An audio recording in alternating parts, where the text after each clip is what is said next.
current situation is very crucial to public access, and that being the relationship between the public access facilities and the cable industry vis-a-vis the idea of franchise, where we stand, that sort of thing. It'd be good to get good information so that we don't work on rumor and things like that, because it's very essential to public access.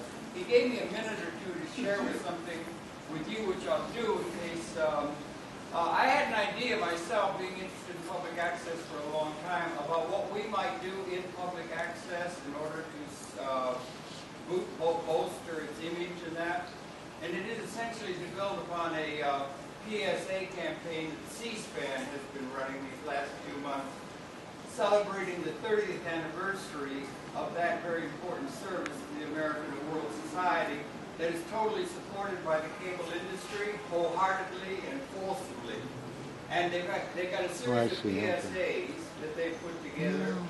And my proposition is that we should mimic what they're doing, or take it as a template, perhaps. And instead of the PSA saying C-SPAN is brought to you by the cable industry, they have questions asked, vox populi response, and so forth, about how is C-SPAN funded and so forth, and it comes around to this done by the cable industry. Public access has been supported, and they're saying for 30 years. Public access has been supported on and off for 40 years in terms of the way public access has been structured since about 1970. We might be able to piggyback on that.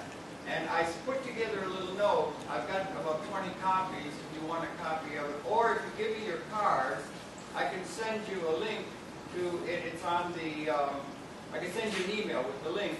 That it also links to the PSAs that C-SPAN has already as a guide to what we might set up and edit through Final Cut and that kind of thing. Some vox populi people saying about public access, much the way that C-SPAN has done, and put it on programming, between programs perhaps. Do it well, do it professionally, with all the talent we have. I have it here. I have copies you can take. It's just 3 pages. And then I also can send it as a link, because then that'll link you to the page on C-SPAN that gives you 3 demonstrations in that. Yeah, well, you should give them a link to where they can download it from my little file I sent you. Oh, I couldn't figure it out. I don't know how to make the computer work. But any help along those lines would be appreciated. That's enough time I want to take. I've got copies of it. I can give it to you. I also have another thing if you want it. It's back there. That's my ideas about public access. Okay, John, quick though, right? I just want to say, because about the C-SPAN, it's really positive because it's they're thanking the cable companies, which is a new approach that we really have been taking. So yeah. Well, it's got public. I don't want to take your time. It's got public relation value to C-SPAN. They could be even translated into monetary value if you wanted to get the minds even of the bean counters within the cable industry. There's all people from visionary to bean counters and everything. But it could be, and there's all support their support of C-SPAN. They will come, perhaps, in the age of Obama, when democracy becomes something other than, like in the Bush years, a dirty word. It might be that it will become important, and they will even maybe fully support the idea of public access because it has public relations value to them that even could be translated into monetary terms. Enough. I just wanted to mention that. And so we now have Dan is being very kindly involved. And so we introduce without further ado. I thank you for letting me introduce that idea, Dan. And introduce Dan Cogney, Executive Director of Manhattan Network. He's going to be telling us about his thoughts about the status of franchising and other matters that relate to public access. So take it away, Dan. Thanks a lot. Thank you, Harold. Thank you all for coming. Thanks to Harold and for hosting this evening. It's great to be here and see so many of you all on one summer's evening. Just to underscore Harold's point about thinking through this issue of public relations, if you all are Time Warner Cable customers, you will have noticed that in about March or April of this year, at roughly the same time that Time Warner Cable was implementing 5 to 10% hikes in their fees to cable customers, they also line item they took out of the generic franchise fee line item on the bill, and they took out public access from that franchise fee and separated it out. And so that all roughly 500,000, 550,000 Time Warner cable subscribers in Manhattan saw a public access fee on their cable bill for 43 cents a month. Did they do that for C-SPAN? They don't do that for C-SPAN. They don't do that for other companies like Interesting. Fox or Right. ESPN. Right. And I think from our perspective, Right. we welcome that transparency as public access. That's part of who we are. But we think that we should not be the only ones Thank you. listing how much the cable companies are paying us. We'd like to see what Fox is getting paid, what ESPN and Disney are getting paid, and other And companies. you So, said paying us. Yeah. well, Yeah. how much your portion of your cable bill is going to each program? Yeah, but they're not paying us, they're collecting. Yes, they're, exactly, thank you, yes, they're collecting it from their subscribers, and according to the figures that they report to the city of New York, then they pay the public access provider, in our case, Manhattan, MNN. Have they So- paid? We believe they have been. However, I believe that there have been audits in the past by the city of New York of the cable companies, which always, or not always, certainly the last time there was an audit by the city of New York, revealed substantial payments, extra payments that the cable companies had to make to the city of New York. So it may or may not be the case. I think what would be important would be an audit of all the cable companies by the controller to make sure that everything is in order, and it's a routine matter. Nevertheless, this is for the first time, yes? Do people actually read this and respond to what you tell us? Yes, so for the first time, they took out and put public access fee, and it put the number down, which is 43 cents in Manhattan, which is less than it costs to buy the daily news every day. You know, one day is 50 cents, 43 cents for a month. They say they pay to public access. We did not. We had one phone call out of the 500,000 subscribers or 550,000 subscribers, and it was from an irate cable customer who was calling us to make sure that the 43 cents went in fact to us and didn't go to Time Warner Cable. So it was an interesting phone call. But I think also a testament to the fairness of the residents of Manhattan and the fair-mindedness of the cable customers who say, hey, you know, this isn't bad. In fact, this is a good thing to support training and education in media, to support a diversity of views, to support Manhattan residents being on the air. So that was a very good sign, as far as we could tell, on the one hand. But on the other hand, I think it is a tremendous, when people are explaining what public access is, there's tremendous support for it.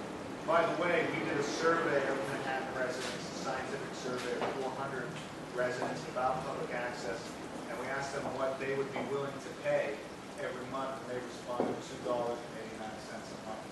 Wow. Yeah. At the moment, that's 11 cents a channel. Yes. Is that payment uniform to the other cable? No, it's not a uniform payment, it's just specific, though there's different varying levels of payment to each borough. Nevertheless, $2.89 is a level that most Manhattan residents said, or on average, I should say, said they'd be willing to pay. Some more, some less, but it averaged out of 400 cold calls in Manhattan at $2.89 versus the 43 cents we get from Time Warner Cable.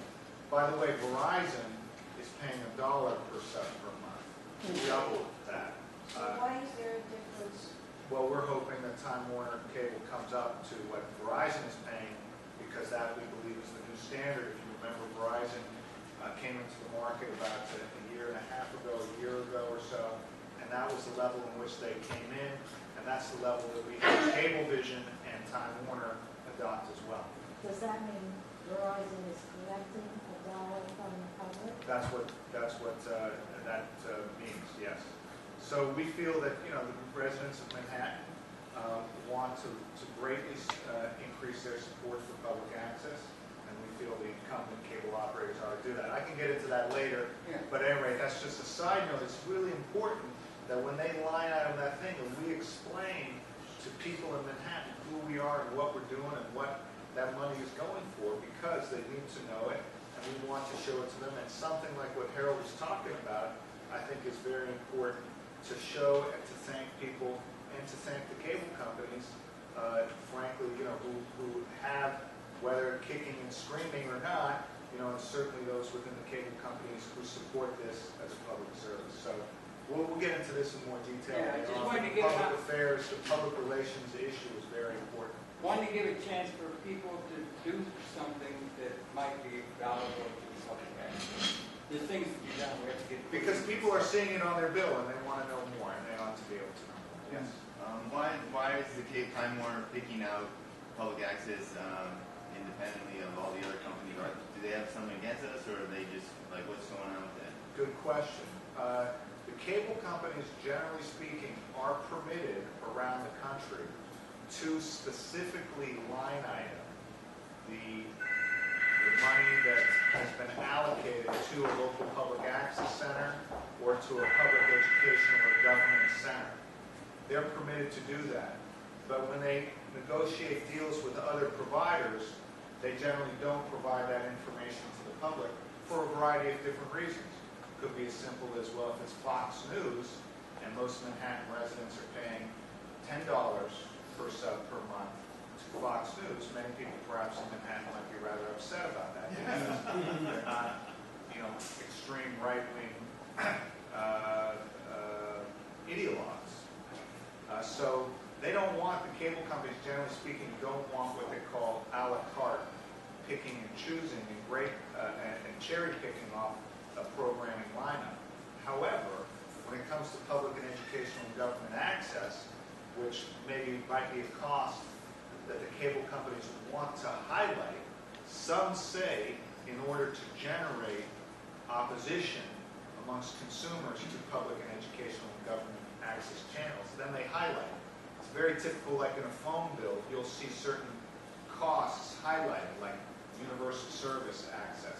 They'll say, oh, it's a 1% fee to universal service. A lot of people don't know what universal service is, and people start getting upset when they see, well, there's 1% for this, and 1% for that, and 2% for that. And, well, nobody explains what it is. You know, that's a fund that goes to ensuring that people living in rural areas have access to telephones in order for emergency response and safety and well-being. Well, if you explain it that way, everybody's going to say, yeah, of course, I think it's really important that people in rural areas have access to telephone service so you can call an ambulance if you're in trouble, or, you know, cops if there's an issue. But the way that it's presented is sometimes presented in a nefarious or the most negative possible light. Sometimes some people say generate hostility to that fee. At any rate, the fact is that after 35 years of public access in Manhattan, the main provider has chosen to highlight that fee, and therefore it behooves us to do a better job of explaining who we are and what we're doing to Manhattan residents in order to ensure continued public support. I just want to back up a little bit and do two things tonight briefly, and I don't have too much time, but two things. One is talk about the national picture of what's happening in community public educational and government channels around the country. And secondly, to talk a little bit about what's going on in New York City. And then, you know, I'll try to do this pretty quick so that we can get to questions and answers, and we can talk about a lot of different things. So I'll be trying to do this in like 10 minutes, and then we can get to Q&A. New York first. New York first. I'll do New York second because I think there's going to be a lot more questions on it. Okay, if I do it first, then maybe questions. But quickly, the national picture. One of the things that M&M is involved in with our other colleagues around the country is litigation in front of the FCC against AT&T, the world's largest telecommunications company. AT&T has introduced their own video product around the country. They're offering cable television service. Though they claim it's not cable television service, they're offering essentially cable television service. AT&T and Verizon, as the last two telephone companies, are losing a lot of their business, their old wireline business, to new digital services like cell phones. And so they have to replace that lost revenue. They're going into the video market.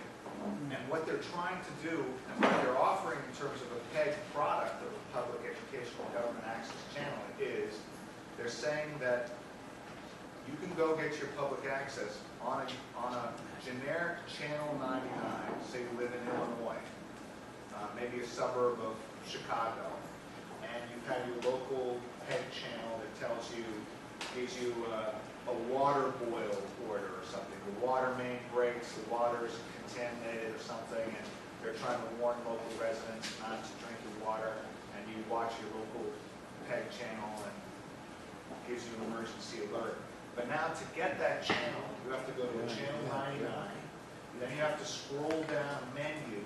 You have to find your village or town, Northfield, Illinois, click on it, then you have to go from there, and then your local public access will show up after you do essentially a video on demand type service, but it's not video on demand because it's live, and then you find your local neighborhood. So if you're Northfield and you're number N, you have to go through A, B, C, D, E, F, G, H, I, J, and then find your channel. And it's not to the same quality. It's not a regular channel. It's not a local broadcast channel. You have to find that channel. You can't get closed captioning on the channel. You can't set a DVR recording on the channel. The channel doesn't get emergency alert systems, which are very important in other parts of the country. You forget that the local PEG channel is very important for local fire departments, the gas company, the electrical company, the schools. They put out their snow alerts, or there's school closing, or a gas main break, or a water break. In New Jersey, 175 PEG outlets, and especially in the southern part of the state, that's what they use to communicate. They're connected to emergency systems of local municipalities. So now you don't have that system, you don't have that service. Local media is eviscerated completely. And this is only for public access. PEG, it's not for any other. It's not for ABC, it's not for NBC, it's not for anybody. It's just for PEG. So we, MNN and BronxNet and Brooklyn, have joined forces with other public access stations around the country and municipalities, and going before the FCC and saying, hey, this is illegal, because the 1984 Cable Act says you have to provide public access, has to be equivalent to local broadcast channels. And the FCC is looking at this now, but obviously the FCC responds to what the public is saying and what public pressure exists on these kind of issues. And it's very important, I think, for groups like ACAP and others to ensure that your voice, that you maintain relationships with the relevant regulatory and legislative authorities to have your voices heard on critical issues. This is just one issue around UVerse, but it happens on all kinds of things. Many of you came out to a public access hearing at Borough Manhattan Community College last year. Those voices were critically important. You have to stay engaged with your local regulatory officials, your legislative people, at all levels, at the level of of complaining about your cable bill, of the Public Service Commission in Albany, of the local 311 here in New York City, with your local elected officials, city council, state or national elected officials, so that your voice is heard in these issues that are affecting the FCC and others. The future of public access is being determined every day, not only by all of us working so hard at putting out our programs, which is so important to the future of public access, but in the universities, in the White House, in the FCC, in Congress, in Albany, and your voice and your participation is critical to ensure the future of PEG and localism in media. So that's one thing, and we do occasionally post updates on what's happening with the FCC on this particular UVerse case. Even though AT&T isn't here in New York City, we feel it's really important that we act in solidarity with other organizations around the country, because we know if what's going to go happen in Chicago is going to end up coming here eventually. That's one thing. On the local level, just to get to the local level, we do have a franchising system in place, and you all have participated in that. We've had some delays here, but overall, and those delays have harmed all the community access centers in New York City, because we rely on payments from the cable companies to continue offering service. And because of the delays in the franchising here in New York City, which is through really no fault of our own, and has to do with the fact that Verizon came in and was a new entrant, and everything got delayed here, we've had to try to manage in a very difficult environment over the last year at M&N. However, having said that, I think we have to be fair and reasonable. We have some great elected officials who are very supportive of public access, who use public access regularly, who use M&N regularly. We also have, one of them being our borough president, Scott Stringer, who's a former public access producer at M&N, and who continues to be a strong champion of local media and public access. We have a controller in the city of New York, Bill Thompson, who's been tremendously supportive of public access of community media. And to a large degree, I would say many of the officials in city government have also been very supportive of public access. Just to tie the local city officials in, they filed a brief in support of M&N and Brooklyn and Bronx at the FCC on this UVerse complaint that was really fantastic, which I should send around to you all. In fact, I'll send it to you, Harold, for distribution, because it's just a beautiful summation of why public access is so important. So we have a lot of support here, and we think that even though we're going through a rough time now, that when we come out at the end of this tunnel, and it could still be a little while yet, that in fact all of the public access centers in New York City will be in a much stronger position, both in terms of our channel capacity and of the financial support that we're getting from the cable companies. So that's just a brief overview of some of the legislative and regulatory issues. There's a whole bunch of other issues I'd be happy to talk about to the best of my ability tonight.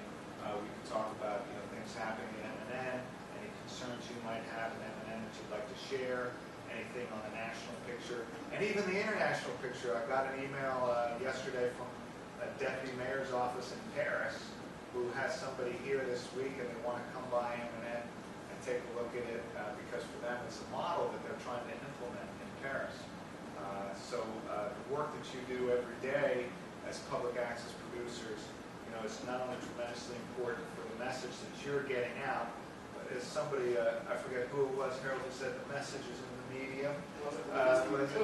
Mr. McLuhan, the message is in the medium. The work that you do, people see all around the country, all around the world, and it's very important. So thank you very much for all your contributions and for your support for M&N. We really greatly appreciate it, and maybe we'll take a few questions.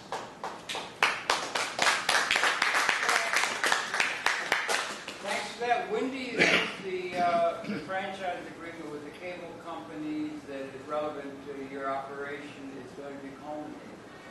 It was supposed to be, as I understood, last September, if the historical pattern had held. How does it look? Are they coming around? Are you starting to talk? And what's your best guess as to when you might know what that is going to do? Because it's 10 years out into the future, gives you a template, and I just wonder how you feel or what the situation is. Yeah, that's a good question. It was due to be wrapped up in September of 2008. There was a 10-year lead time to come to an agreement, but 10 years advance notice doesn't seem to be enough. No, well, the issue is this, is, from what I understand, is that there's a big debate underway in the country around what's happening with media. And there's the digital media revolution, and then there's old media, if you will. It's not a revolution. It's not a counter-revolution, maybe, but whatever we want to call it. There's the digital media transformation that's occurring, or shift, however we should put it, and there's old media. The regulatory framework, the legislative and regulatory framework, is an old media framework. The new media is getting exempted from the old regulatory framework, and that's causing a lot of problems. That's right, because FCC is not controlling new media. That's exactly right. A lot of the public interest obligations, for instance, that are built into old media, into cable, are not in new media. That's why I love new media, too. That's right. Some people love it, some people hate it, some people like certain parts of it, some people don't. So there is, let me give you one example. I was down at the City Council 3 months ago. Gail Brewer was having a hearing for Broadband Committee on what was happening with IT issues, with the internet connection for city residents. And we were at this committee meeting, and there was like, all of a sudden, like 15 city council members showed up at an ad hoc committee. And what were they complaining about? They're getting calls from their constituents complaining about internet service by companies. Their people aren't happy with the broadband service. They can't get customer service. They're paying overcharging. They can't get help with billing. All these issues to do with basic customer service issues on your internet service at home. You cannot call 311 for that. You can't write to the state, to the city's Department of Information and Telecommunications and Technology. If you have a problem with your cable service, you can call up the city of New York and they'll deal with it. You can go up to a web form and tell them about your overcharging, or the company didn't do this, and you want the cable guy didn't show up within his 4-hour window, and they owe you a month's free service. But you can't do that with internet, because the internet is not regulated the way that cable television is. And so a lot of the new media technologies do not have the same kind of regulatory framework. It's not settled. There's no national overarching. The issue that the government has with internet is they want to be able to control it, and they've been trying for a long time. Right, but there's a whole debate about exactly, what is control. Some people say there needs to be public interest and consumer obligations. Other people say there's got to be net neutrality, and we have to legislate net neutrality. If it's neutrality, it doesn't need to be legislated. Well, the problem is that if it's not legislated, then you can do it. See, it's seen as different things. But in any event, without getting into the pros and cons of the argument, the problem is there's no structure managing that system. So the city council people heard all these complaints about their local internet service. So what's happening is that, and this bubbles up into a negotiation with a cable company, because the city might want to say, well, look, we got to respond to the residents who are upset about their internet service. And the cable company say, that's too bad, you don't have any authority over it. You have no legal internet service, sorry. You have no legal authority. If you're buying your internet service from a cable company, it does matter. Maybe, but then you don't, it gets all, what my point is that in these areas of internet service, of telephone, of cable, of triple play, of maybe the grand slam that's coming, cell phone, cable, phone, and internet access, all of these things become gray areas. It's hard to establish. And so I think when we talk about what the delays are and what the problems are, there are very serious issues at stake. And it's not clear how all of this is going to break out within the new, both the new Obama administration, and how regulation and legislation and how this market, this new media world is going to be organized. It's still all up in the air. And so therefore, that's why, in my view, you're having a lot of problems in negotiations between a Verizon and a Time Warner Cable or a Cablevision, because it's no longer a simple regulatory model that's just about a city governing the use of this cable thing. Same with us. Let me give you another great example. Many of you rely on streaming, right? And we don't have a great streaming structure. We're trying to put a new one in. But technically speaking, we don't get funded for cable for streaming, right? Technically speaking, we're not really funded for streaming. We can't theoretically ask the cable companies for bandwidth on streaming. Why? Because the regulation is very clear. It only has to do, the obligation is only for the cable company to provide access to their cable's TV system that is defined in the law. As this is a cable TV system, and we're only going to give you bandwidth for that cable TV system, but we're not going to give you bandwidth for streaming, because that's a separate matter. Now, from the city's perspective or our perspective, it's like, hey, we don't care. So you're using a public right-of-way, you're using the city sidewalks, you're using, this is the public good, and we feel we should get it, but not in the law and not in the regulations. So this is a huge issue, by the way, that's going to come up more and more, and eventually I think Congress will have to deal with it to create legislation. But in the meantime, it's all very fuzzy and all up for interpretation, and these are the issues, from what I can tell, are why they're holding up the franchise, why they create problems in franchise negotiations. But the big telecom companies. Talk up if you can. But the big telecom companies are the ones who could afford these expensive lawyers, and so where does the public come in on this? They don't have a say in this because they can't lobby for it. I mean, we're sort of in a very. We need a Very city good attorney point. general. One company like Verizon or one company like AT&T is larger than all the cable companies put together. Right. That's what. AT&T is larger than all the cable companies put together. It's astounding. It's a conglomerate. They are behemoths.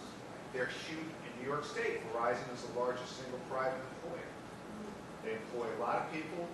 They have, and many of them, it looks, well, Verizon also has unions. Cable companies don't have unions. I know, I used to work. So, right, so you get into these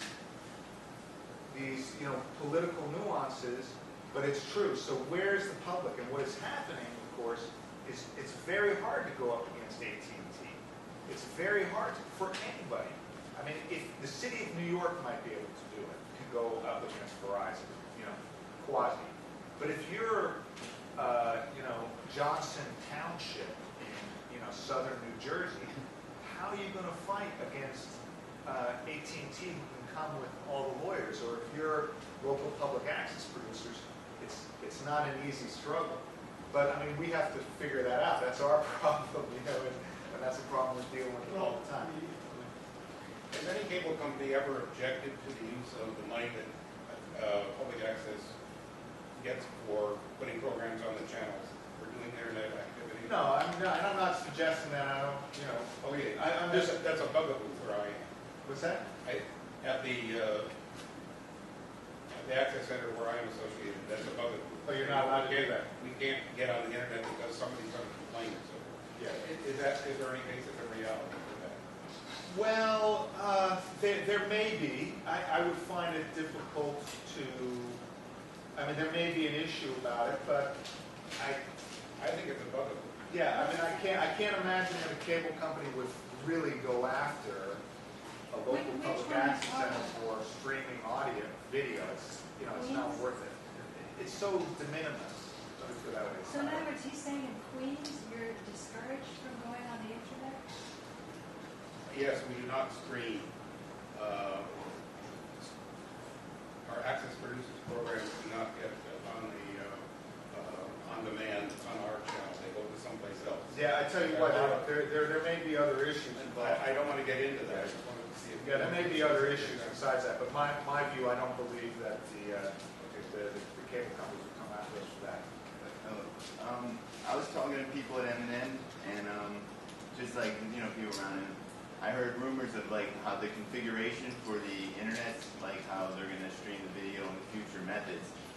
And in my opinion, there's certain limitations, like there's licensing issues, and the ability to automate archival and on-demand broadcasts. Like you can really build a cool system that just like sucks it all in and then sets it up. So I'm wondering, what's the process that MNN uses to figure out their research for the IT concerns?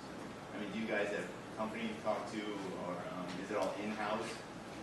Yeah, it's a kind of combination of factors, but principally, we're part of a broad community of public access groups and constituencies and producers and practitioners. But if you're producers, I think what John's saying is we producers haven't felt that we've been in on any of this. I'm just curious Is that what I'm not trying to, I have my own ideas because it's my business, but my question is, I want MN to go the right direction. Oh, so right. I want to make sure that, in my opinion, there's a right direction. I don't know if my opinion matters. Yeah, no, your opinion would definitely matter, and we'd love to hear it, and we try to provide forums in which those opinions can be heard. But if you feel like your opinion isn't being heard, definitely would love to have it. You'd be most welcome to just, I'll leave you my email, and please send me your email and send me your thoughts, and I'll circulate it around to the IT folks and even get it out. There's a lot of, we also put out a lot of information on the channels. One of the fills that we use is from Denver Open Media, and I don't know if you know what they're up to. And That's who's that guy that used to be an MN and then didn't he go there? Dead. We have a lot of relations with Denver Open Media, but other access centers around the country and trying to develop future video platforms. I just feel like they're using the old software and there's new open source stuff. Right. And it's all the way like YouTube builds their sites and Google. I mean, nobody's using Darwin streaming server anymore. So like, if we need to, you gotta learn it. There's a learning curve. So I mean, I don't know if we got the people that all understand that. Well, we'll get together and drop by my office, send me an email. We'll definitely talk. I'd love to hear your thoughts, and I know the IT folks will too. I wonder if we can follow up on what you said about AT&T being with the EMA. As I understand, when they finally, what was his name, Cosgrave, they negotiated with them, and they agreed to support public access to or better than public access, the cable companies. I wonder if that holds across the country, that is their attitude, or whether they've agreed to that, or if I'm on base on that.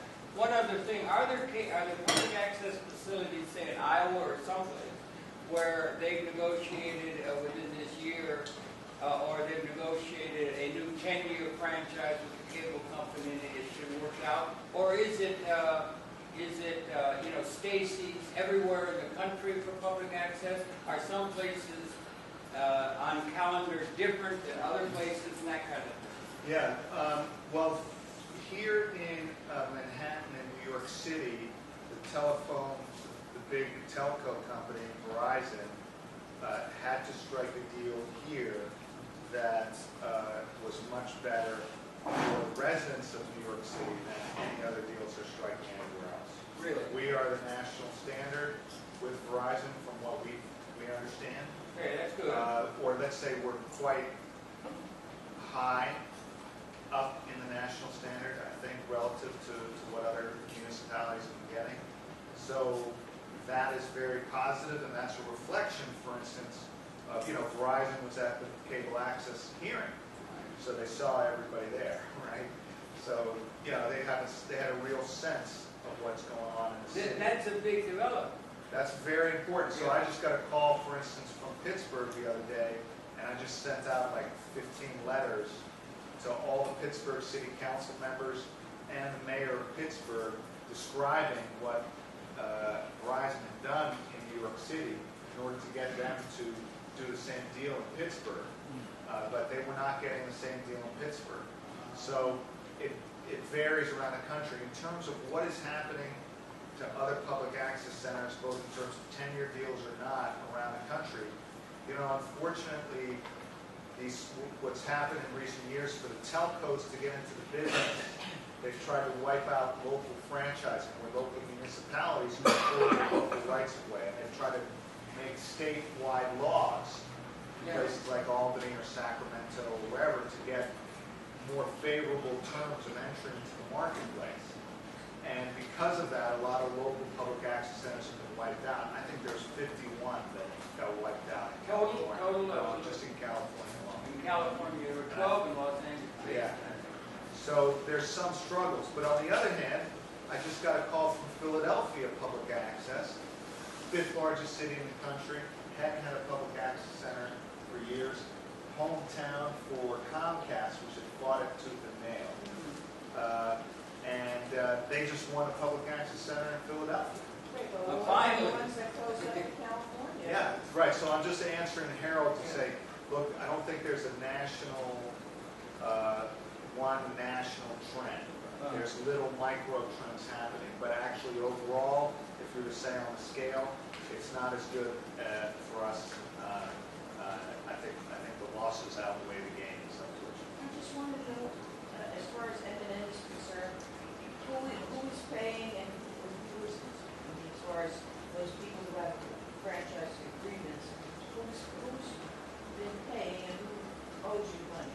Nobody owes us any money. Everybody's been fulfilling their obligations. Just remember there's different stages of deals that are going on. There's a Verizon deal that just happened for the city of New York and for M&N. And now there's Time Warner Cable coming up. So it's just sequenced. So some people are on old deals, other people are on new deals. That's So what what's the timeline for Time Warner? Is that Well, we think, we hope I don't want to say because I'm not in control of this process, but I can't tell you, but 6 months, a year, I don't know. Yeah. Is there a timeline for replacing the studio equipment, the analog equipment? We have a plan to do that and a timeline and a budget associated with that plan. However, it has to be funded, so we know. The answer How, is no. who is funding? It would have to come from a new agreement with Time Warner. So nothing's going to happen in the studios till we have nothing major. By major, I'm talking hundreds and hundreds of thousands of dollars it would cost more possibly. I have two questions. One is you gave a really good synthesis of the description of pay and all the fees. Are there any, like speaking from a producer's perspective or as someone who wants to get the information out to the public and I have a show, are there any PSAs that exist out there that kind of like, that we can run on our shows? Yeah. Well, And can we get access to those? I mean, we could produce our own, but it would be easier to start with the existing one. Okay. yeah, I think you should get in touch with the Alliance for Community Media, the national office in Washington, D.C., and they'll be able to direct you to get some good PSAs. We have some in there are some, just check out there. I have a second question too, but if that's okay. The other question, Sorry, go ahead. the other question is a little bit different of a topic, but going back to your comment on international interaction and communication with powers thing. I've been working pretty hard to establish ties between Manhattan and Buenos Aires and the theater groups down there. So we use Skype to get them on the air. And I mean, there's no political agenda with what we do. It's just literally, other than community or a sense of community and spontaneous fun. But we can't do it through M&N most, like 99% of the time. I have to bring in my card with my computer and then hook up the computer and do it that way. I'm just wondering, like, is there a feeling of positiveness towards this action from M&N? Like, I don't know what the opinion Well, you is. do that on the Wi-Fi, public Wi-Fi? Doesn't No, work we on the can't. public So Wi-Fi? I have a card that I Like a Verizon or AT&T? yeah, and so that's how I get them We on bring the air. our laptop and our card because Mhm. we can't get Skype. They must install Skype on the Oh, Macs. on the Macs? Yeah, and the wireless hardly ever works. So it's like So we just do it bring our own. ourselves. Oh, really? Okay, I didn't, I use the wire, The private one works, but the public is down a lot. yeah, it's down a lot. Okay, well, I'll ask about that. I don't know why Skype isn't installed. But Harold and I use Skype once. They have to install, they log in as the admin, then the Skype, you can run Skype, but if you don't log in as admin, you can't. It's great going down to Latin America because we're in our same time zone, so you get people who are in the midst of their same daily routine. And it's interactive live show, and it's Yeah. multinational, fun. And it, rather than Skype, you should look into the new Google service that's competing with Skype. Yeah. Right. So, I would, I got it on my phone. huh? I got it on my phone. Yeah, there's a new, Big Google video, yeah. Google has now gone into competition with Skype. And so don't just settle on Skype. Oh, no, no. We're just trying to get That's a them great on the idea. air. I'll look into it. There may be a reason why I couldn't answer, but let me get your coordinates, both of your coordinates out there tonight. I'll respond. We should just get our own video server so we can have people come into our network and skip Skype, ideally. M&M's, well, I don't think. Let's see. One of it would be possible to make it easier for people who don't have cable to get connected to everything. Who don't have cable, yeah, the way you get connected is through streaming. And so we're going to upgrade, we know all the problems that we've been having with the streaming, and we're in the process of upgrading our streaming servers, and that would be the only way really to get it if you're not a cable subscriber in Manhattan. It would have to be through streaming, and we're going to try to set up a more robust system. What about just setting up some M&N channels on YouTube and Vimeo? Well, that's something that M&M producers are doing and can do. And, right, Yeah. but M&N as a group, have an M&N, a whole M&N presence I'd like to, on YouTube and Vimeo. And that would just bypass the whole thing. It's a great idea. I'd like to interject though, but we don't really want, in my opinion, sorry, I don't know if we want to go on be friends with the corporate, like Google and like this corporation, when we can do it independent and make it part of the Yeah, but you're public suggesting, access community for the you entire United suggested States. going with Skype. I mean, I'm saying I want to get away from Skype. I want to go open source. There's things that we can do it ourselves. Oh, yeah, We just yeah. got to implement it, and then we can create a whole. That would unite public access. Yes. Because the internet is our big uniter, and if we build the tools that we own, that is what will unite. I'm totally with you, but I don't want to take up everyone's time, but I'll tell you some things about Skype. I would keep away from them. They're I can bad tell you news. things about YouTube. YouTube, yeah. Yes, you've been heavily censored. Friends, unfortunately, I just have a few more minutes, so just a few last questions. Well, I think, Try to speak up here if I you think can. a lot of the thrust of this is, because things are declining more, what's going on.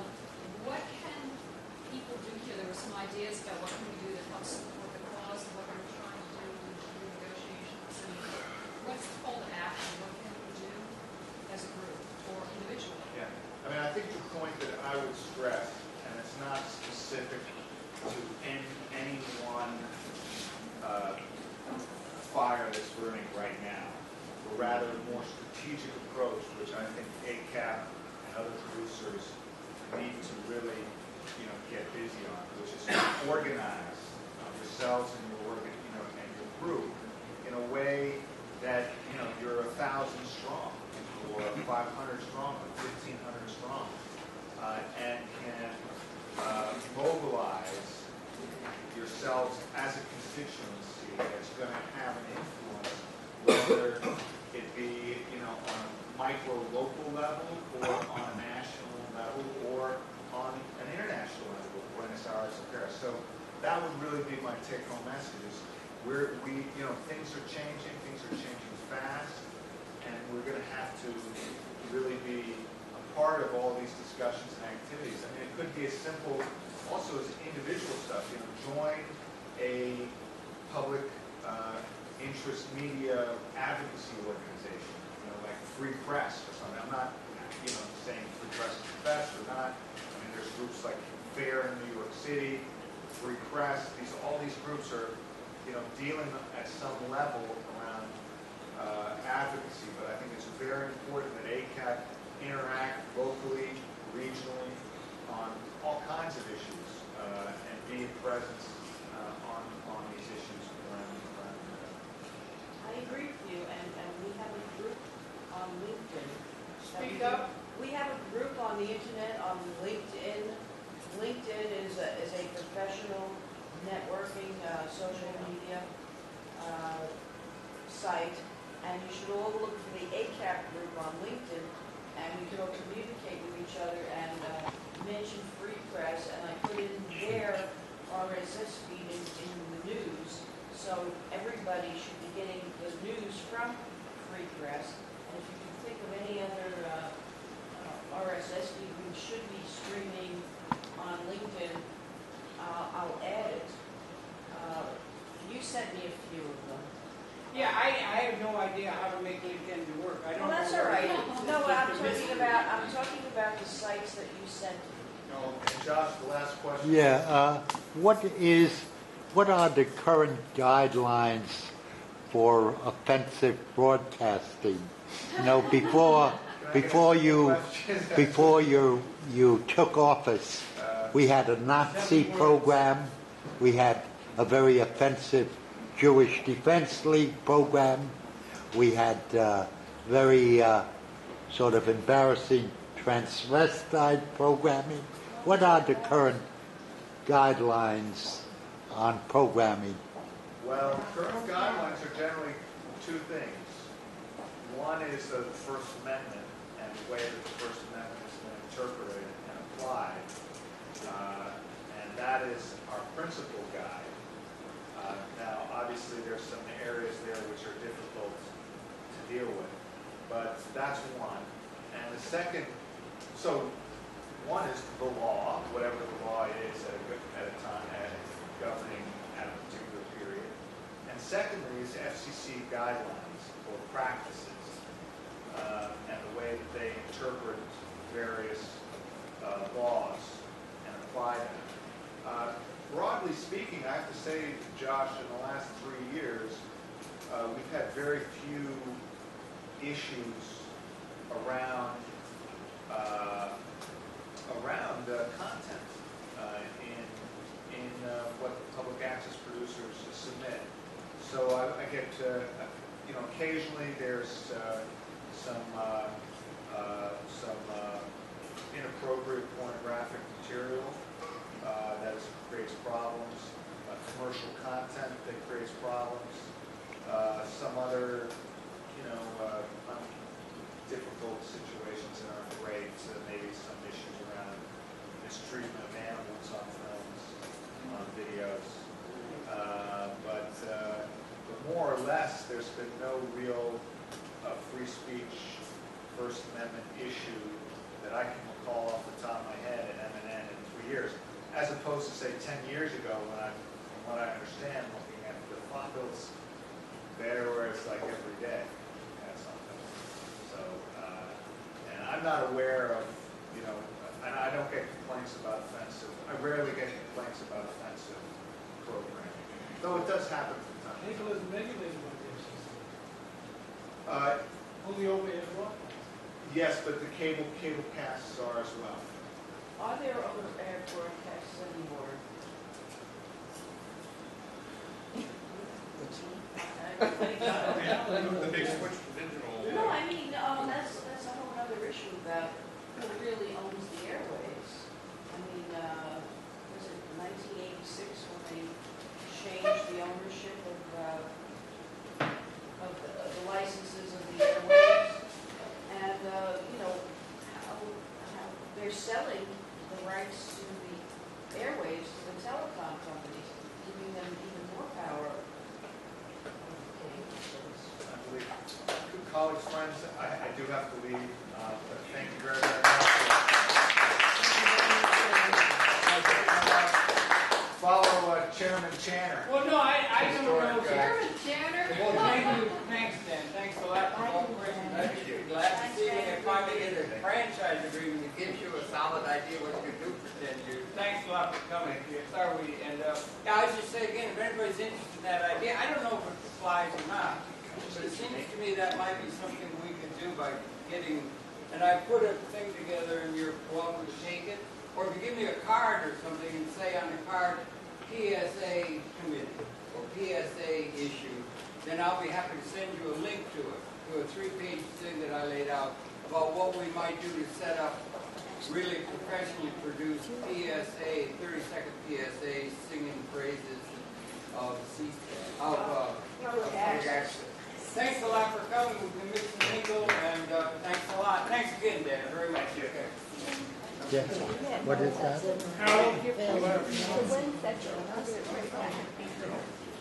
Yeah, I have one. Oh, that's what you said.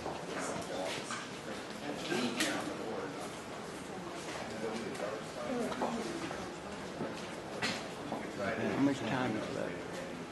How many minutes? Oh, 60.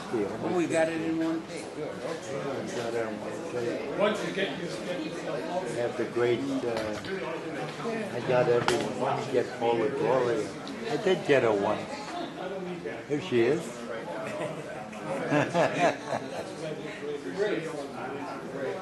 Is anybody here from Queens? Anybody from Queens? I like those guys. Queens for a day. You have to get yourself organized, Well, figure out what the message is, yeah. and how you want to present it. Well, that's you go. I'll do the rest. Okay, and then that, I can show you. Well, I can find you.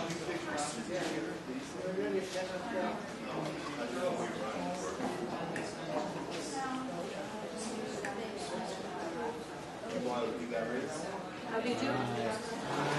How do you do? How do you do? Did the cameraman tonight? Yeah, we get you too. Was there anything said that you were surprised at? That was what? That you were surprised at?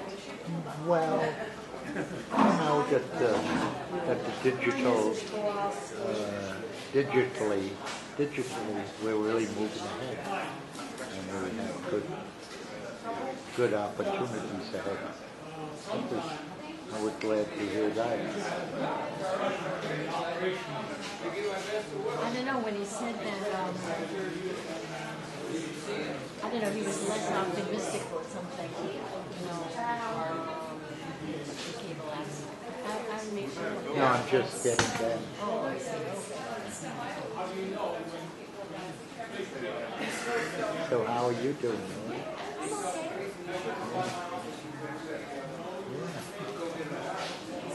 I'm surprised so many people are leaving. Is it still running? Yeah, a few more minutes. Maybe 2 more minutes. Oh no, 4 minutes. Tells you 4 minutes. This says 4 more minutes. And Paula was streaming live. Right, streaming live? This was a good meeting. Yeah, it was. There were a lot of really offensive programs years ago, a short time ago. Really offensive. I mean, there was one lady. She didn't really have to do it. But every other word was a curse word. And she was a popular producer too. But she just goes like saying F-U-K every But the problem is offensive to one is not offensive to the other. So Yeah. what do? That's the issue. But the Nazi program really was offensive, and so was the Jewish Defense League. I mean, I don't know where they got those people from the Jewish Defense. They were really offensive. They would say things like, "I love to get a black telephone operator on the telephone because those black people are so stupid." They actually said stuff like that. Very bad case. Jewish Defense League. When you call them? No, they were just saying it as observations. They were very nasty. What do you do with the right of First Amendment and the right to speak? I mean, I And they were also anti-Israeli, which was so shocking. In fact, the Israeli government, every time they would get off the plane, they would put them back on and send them out of Israel. This was a lunatic fringe group of the Jewish. They were friends of Miles Cohen. But they had a program every week. I probably would find it offensive too, but what do you do with the people who say, well, it's our right to say it? Well, it was on many weeks. It was on over about 2 years. And so was the Nazi. He had a picture of Adolf Hitler behind it, and he was from Florida. Oh boy, that's a And good one. 2 years. You know. He was, and there was one Jewish guy who kept phoning him up because he was getting a kick out of it. So he said to the Jewish guy one day, he said, do you realize that every society that's ever gone down to 2 had Jews, were dominated by Jews? That's what he told me. I mean, that's what he said. He was a medical doctor from Florida. Yeah, it was on every week. And he had a portrait of Adolf Hitler behind it. A doctor from Florida. The transvestites, some of them were quite offensive people. They seemed to didn't have any taste. There was one very cute lady. She was really cute and smart, but every other word was fucking. I don't know why. And she's still popular. When I mentioned her to Dean Loren. You're going to talk some more, so let's take them. Yeah, put another tape. I'm good. Put in a new tape? Yeah, please, because they're going to talk some more. Okay. So can we put another? You got Okay, let's. Just stop that one and put another one in, and then. Okay, let me. I'm trying to remember where your opening is. Okay, Holly Trachey, you may remember. I remember. Your class, we did a class. And you're gonna start Marilyn was there with us. Marilyn Miles, smartest person in the world. And I didn't have it, and then. Harold, I'm trying to record. Okay. Harold, I'm trying to remember where your switch. Okay. You're rolling. So I wanted John Kowalski and Kirsten